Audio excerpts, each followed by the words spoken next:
Di Timur Tengah, Israel terus menambah musuh-musuhnya. Belum selesai konflik dengan Hamas di Gaza yang disusul pertikaian dengan Hizbullah di Lebanon, Israel kini mendapatkan tekanan dari milisi di Irak. Seberapa besar potensi konflik di Timur Tengah bisa semakin melebar? Kita diskusi.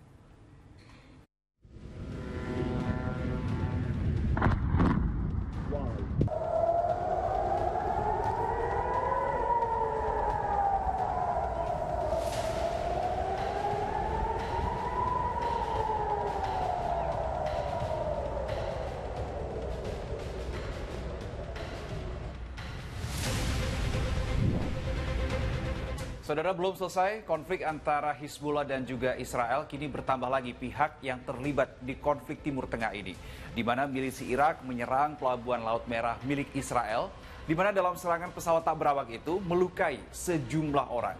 Kita diskusi.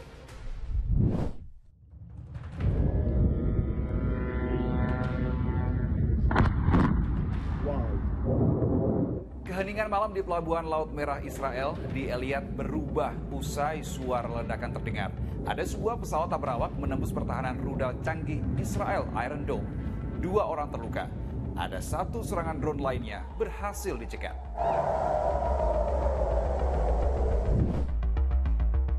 Kelompok perlawanan Islam Irak mengaku bahwa 2 serangan tadi itu adalah tanggung jawab mereka. Yang belakangan diketahui serangan yang dilakukan oleh kelompok milisi Irak ini adalah bentuk dukungan mereka terhadap milisi seperti Hizbullah untuk melawan Israel.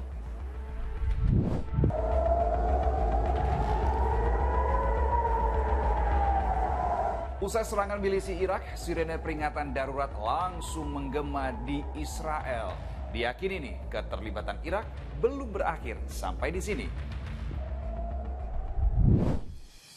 Juru bicara Brigade Hizbullah Irak, Abu Ali Askari mengeluarkan seruan agar faksi-faksi yang mendukung Palestina dan Lebanon meningkatkan jumlah dan tingkat keparahan operasi melawan Israel.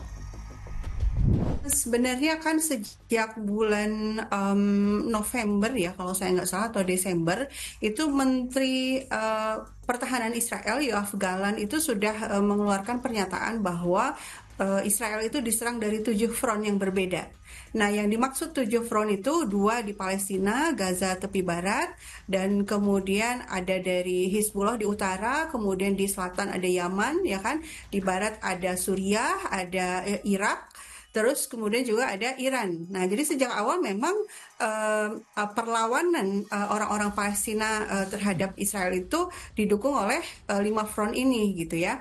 Sehingga yang terjadi hari ini itu adalah kelanjutan dari yang sejak awal Oktober 2023 itu. 7 front ini tujuannya satu, yaitu menghentikan upaya genosida Israel di Gaza. Keterlibatan Irak ini terjadi di tengah eskalasi Israel dan juga Hizbullah yang terus meningkat. Maka konsekuensinya pertempuran yang lebih besar, yang lebih luas tidak terhindarkan. Militer Israel merilis video satelit yang menggambarkan serangan terhadap sejumlah situs Hizbullah di Lebanon. Sedikitnya 280 sasaran di Lebanon dihujani rudal-rudal Israel. Dampaknya, kota Mayasroh di sebelah utara ibu kota Beirut luluh lantak. Sementara di pesisir selatan Beirut, di desa Jiyeh, ini juga dilanda kehancuran. Lebih dari 600 orang kehilangan nyawa. Kepanikan jelas menghantui warga sipil Lebanon.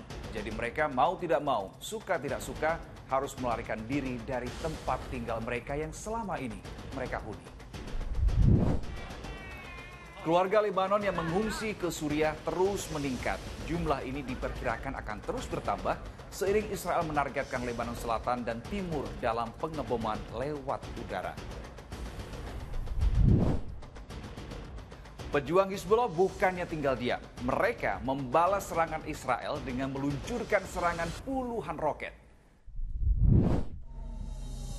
Lebih dari 40 roket diluncurkan bersamaan dari Lebanon. Ini adalah pertama kalinya Hizbullah menembaki kota Tel Aviv, namun sebagian besar memang berhasil dicegat. The missile was successfully intercepted by IDF's David Sling aerial defense system. Immediately following the missile attack, the launcher in southern Lebanon was struck and destroyed. This was a Hezbollah long-range advanced missile fired indiscriminately towards millions of our people. Gak cuma serangan udara, Israel saat ini sedang menyiapkan pasukan dan tank untuk melakukan serangan darat ke Lebanon. Nah, kalau ini sampai benar-benar terjadi, bagaimana perbandingan kekuatan kedua kubu? Israel itu kan disebut sebagai kekuatan militer yang terkuat di Timur Tengah ya, bahkan ada julukannya The Invincible Army gitu ya, tentara yang tidak terkalahkan, sehingga ini memang seolah seperti Daud melawan Goliat ya. Jadi kelompok yang sangat sebenarnya secara kalau hitung-hitungan di atas kertas ya lemah gitu di hadapan sebuah kekuatan yang di belakang Israel kita tahu ada Amerika Serikat yang terus-menerus menyuplai senjata. Bom yang digunakan oleh Israel selama setahun terakhir itu kan buatan Amerika Serikat ya. Terus juga jet-jet tempurnya dan seluruh perangkatnya, baik mulai dari spare part sampai ke bahan bakar itu kan disediakan oleh negara-negara besar, sehingga kalau hitung-hitungan di atas kertas ya memang ini adalah upaya perlawanan dari kelompok-kelompok yang sebenarnya istilahnya marginal gitu ya. Cuma sejarah mencatat bahwa kemenangan seringkali bisa diraih gitu dalam kondisi yang tidak seimbang seperti ini. Perang yang pecah di Timur Tengah mengakibatkan banyak korban jiwa. Nyawa-nyawa orang tak berdosa termasuk anak-anak melayang. Bagaimana menurut Anda, saudara? Saya Reno Reksa. Kita lanjut diskusi di kolom komentar.